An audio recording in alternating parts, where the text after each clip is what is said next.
مدینه منوره ښکلی ښار دی، ښکلی خلک دي. الله دې وله ټول مسلمانان. د یمن یو بادشاه او هغه بادشاه په دې ټوله دنیا باندې د حکومت کولو اراده کړې وه. نو په هره علاقه چې به ورغې جنگ به یې وکړ، نو علاقه به یې فتح کړله. د دغې بادشاه نوم و تبع.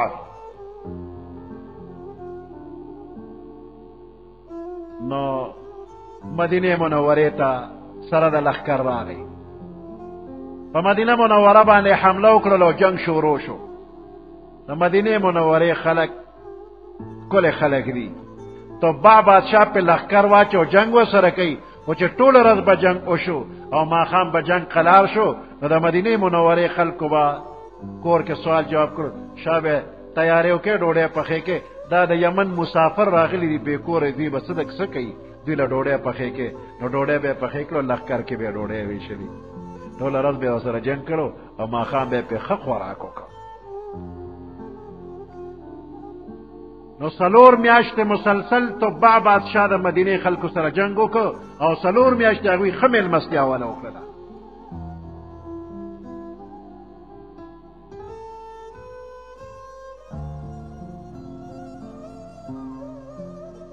نو اخر کې تبع بادشاه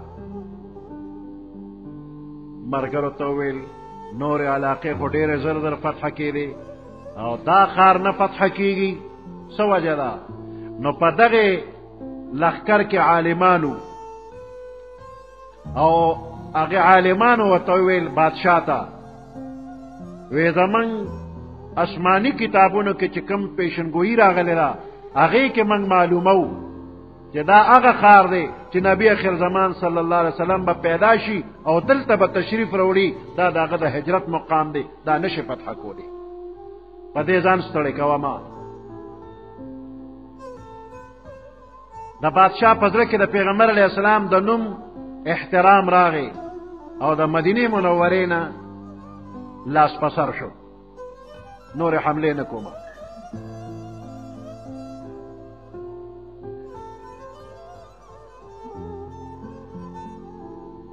د لښکر کې چې عالمانو د بادشاه نرمي ولیدله، نو بادشاه ته وویل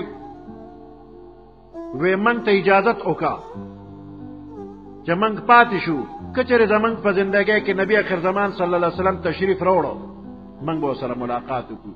نو بادشاه یوازې د پاتې کېدو حکم نه، بلکې دغه 400 عالمانو دپاره ځمکه واغېسته او کورونه یې وله جوړ کړل. 400 عالمانو لښکر کې هغوی له کورونه جوړ کړل، یو عالم له یو کور ورکړ او یو کور یې سپیشل تیار کړ پیغمبر علیه السلام دپاره. وی که نبی اخر زمان صلی الله علیه وسلم تشریف راوړ، دا یو کور د هغوی ځان لري. او بیا یو خط ولیکه پیغمبر علیه السلام په نوم مبارک باندې چې زه تبع د یمن ستا خادم یم، که چېرې زما زندګۍ کې ته راغلې زه خپل حکومت پرېږدم او ستا خپې به وینم او تا پسې پیزار ګرځوم به، زه به ستا غلام یم. او داسې ښکلې د مینې خبرې کړې وې.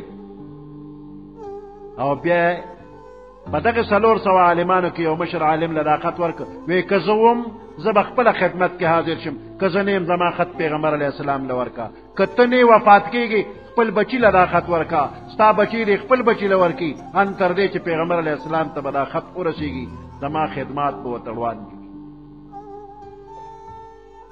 800 کاله تقریبا چې تیر شو پیغمبر علیه السلام تشریف راوړو او دغه 400 عالمان د پیغمبر علیه السلام په انتظار په مدینه کې دي چې د ښکلي مخ دیدار به کوو.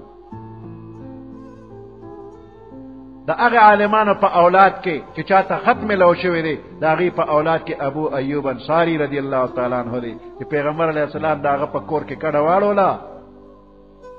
نو دا د ابو ایوب په کور کې نه بلکې پیغمبر علیه السلام په خپل کور کې کډه اړولې ده چې تبع بادشاه وله جوړ کړی دی.